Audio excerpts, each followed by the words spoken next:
So hey guys, welcome back to Rocketry Dreamers YouTube channel. दोस्तों, आज यानी 22 सितंबर 2023। दरअसल दोस्तों, आज ही का वो दिन है जब हमारा चंद्रयान 3 का लैंडर विक्रम और रोवर प्रज्ञान उसके स्लीप मोड से बाहर आएंगे। जी हाँ दोस्तों, आपने सही सुना। 14 अर्थ दिन के बराबर मतलब एक लूनर डे तक इन्होंने काम किया।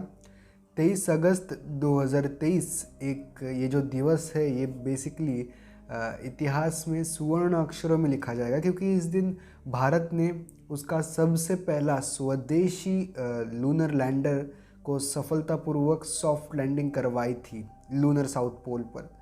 तो उसके बाद लगभग 1 लूनर डे तक उसने काम किया और काम करने के बाद होपफुली हमें एक सरप्राइज़ हॉप टेस्ट मिला फाइनल स्टेज में इस मिशन के। उसके बाद लगभग 2 सितंबर को हमारा जो लैंडर विक्रम है और रोवर प्रज्ञान है उसने यूँ कह लो कि हाइबरनेशन मोड में वो चला गया है या स्लीप मोड में चला गया है शॉर्ट में। ओके, मतलब इसरो ने 2 सितंबर को रोवर प्रज्ञान और लैंडर विक्रम को स्लीप मोड में डाला था 2 सितंबर को। ओके, 23 अगस्त 2023 को उसकी सॉफ्ट लैंडिंग हुई। सॉफ्ट लैंडिंग होने के बाद उसने सारे उसके जो साइंस मिशन थे, मतलब जो उसके असाइनमेंट्स थे, जो उसके बेसिकली एक्सपेरिमेंट्स थे, वो सक्सेसफुली कंप्लीट की। और फिर जो लास्ट डे था, लास्ट डे पर हमारे लैंडर विक्रम ने जो सबसे अनएक्सपेक्टेड चीज़ थी कि हॉप करना। हॉप मतलब ज़मीन से जो लूनर रेगालिथ है या जो लूनर सरफेस है उससे थोड़ा सा ऊपर उठना और फिर लैंड करना, ये किया, मतलब एक हॉप टेस्ट की। तो ये सरप्राइज टेस्ट थी बेसिकली।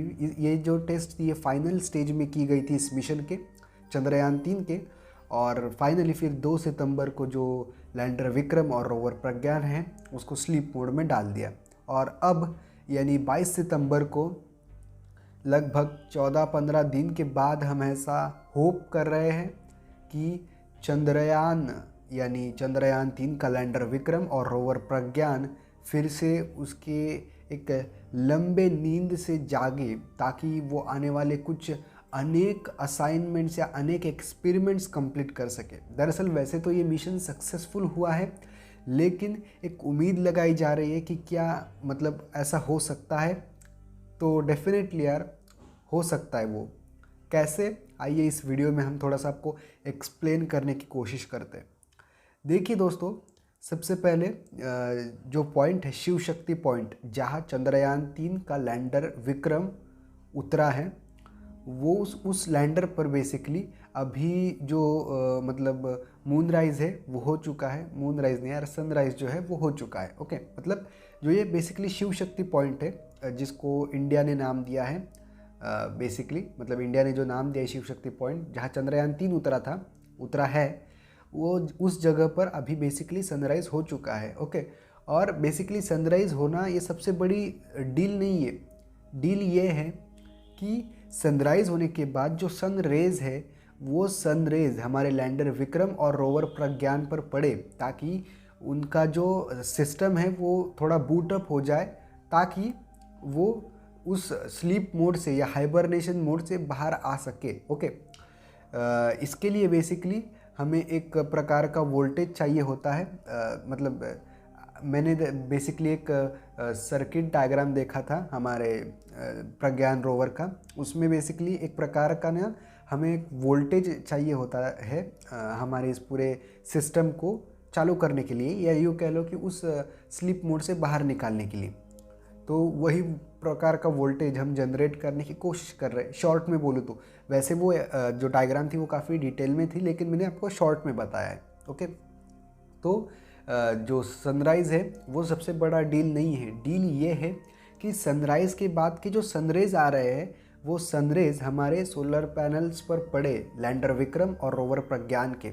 लेकिन इसरो इस मामले में भी काफ़ी आगे है, क्योंकि इसरो ने पहले ही कहा है कि हमने हमारे रोवर प्रज्ञान को कुछ इस प्रकार चांद की सतह पर पार्क किया है कि आने वाले अगले नए दिन में यानी 22 सितंबर 2023 को जब सूर्य की किरण जब मतलब चंद्रयान पर पड़ेगी तो सबसे पहली किरण प्रज्ञान रोवर के उन सोलर पैनल्स पर पड़ेगी, लैंडर विक्रम के उन सोलर पैनल्स पर पड़ेगी जो हमारे मतलब सूर्य की तरफ पॉइंटेड है ऑफ कोर्स।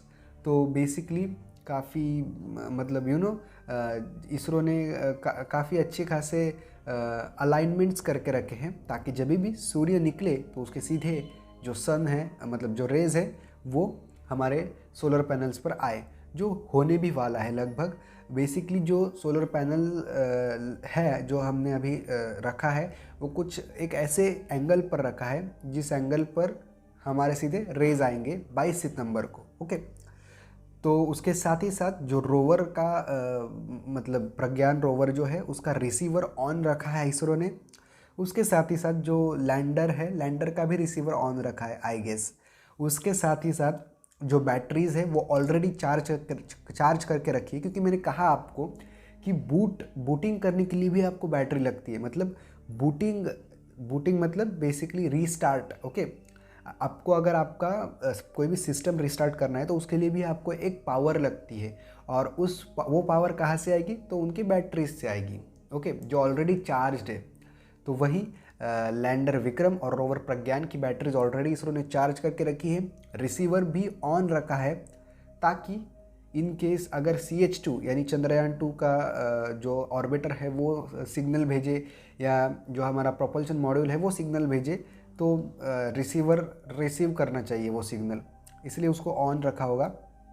मतलब इन केस 22 सितंबर को वो कुछ चीज़ों की वजह से नहीं बूट हो पाता है, 23 सितंबर आ जाता है, और इन केस अगर ये लोग सिग्नल भेजते हैं तो रिसीवर पर वो सिग्नल रिसीव हो जाना चाहिए, इसलिए उस प्रकार उन्होंने रिसीवर भी ऑन करके रखा है।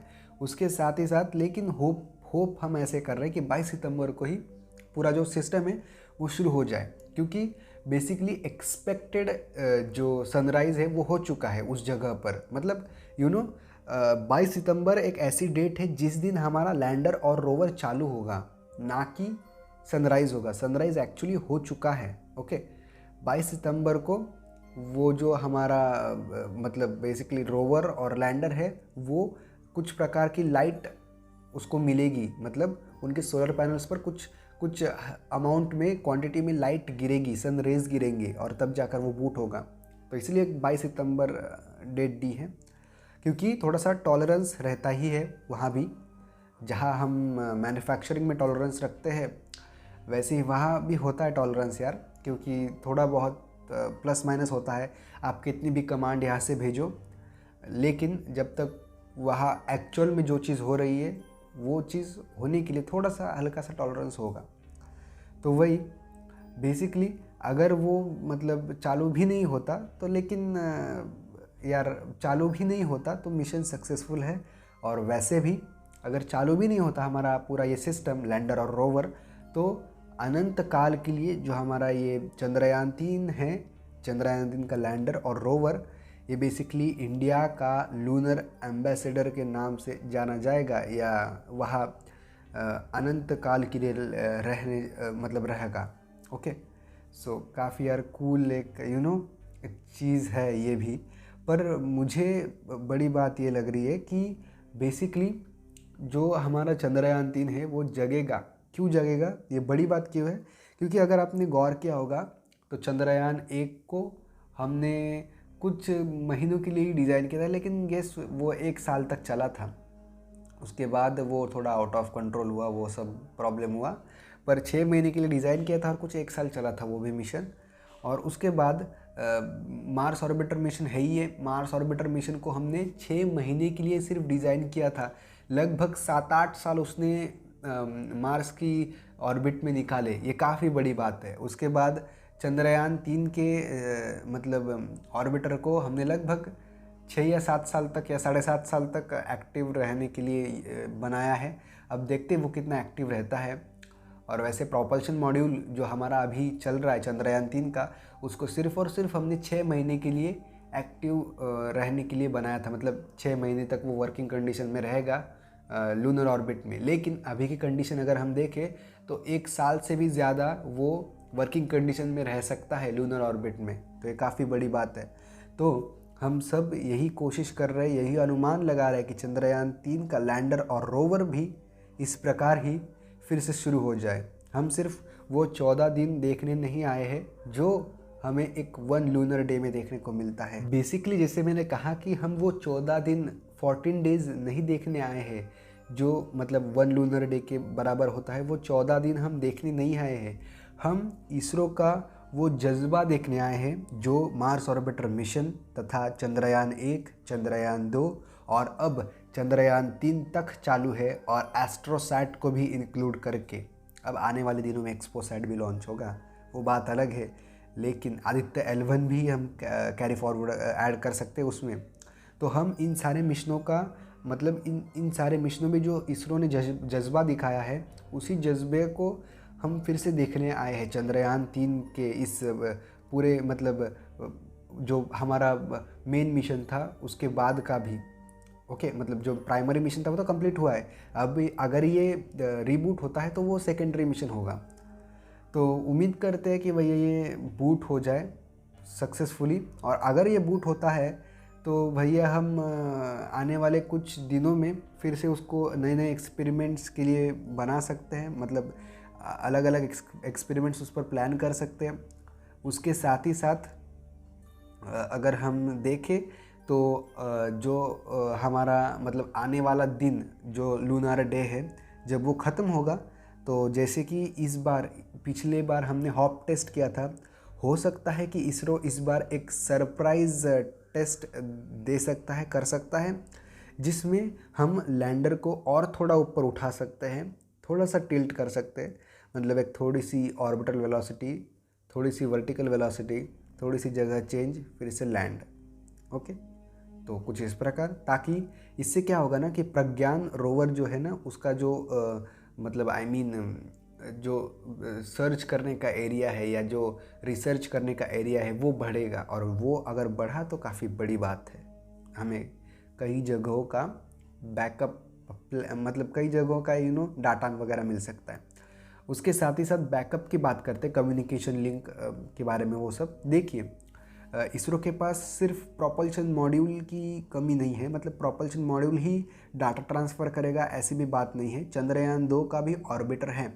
चंद्रयान 2 का ऑर्बिटर चांद को लगभग 2019 से सर्कल कर रहा है और अभी तक वो ऑपरेशनल और एक्टिव है, और चंद्रयान 3 के लैंडिंग में भी उसने काफ़ी बड़ी एक भूमिका निभाई थी। तो देखते हैं, बेसिकली जो हमारा प्रोपल्शन मॉड्यूल है वो भी कुछ डाटा रिले कर सकता है ऐसा मुझे लगता है, और चंद्रयान 2 का ऑर्बिटर है ही है।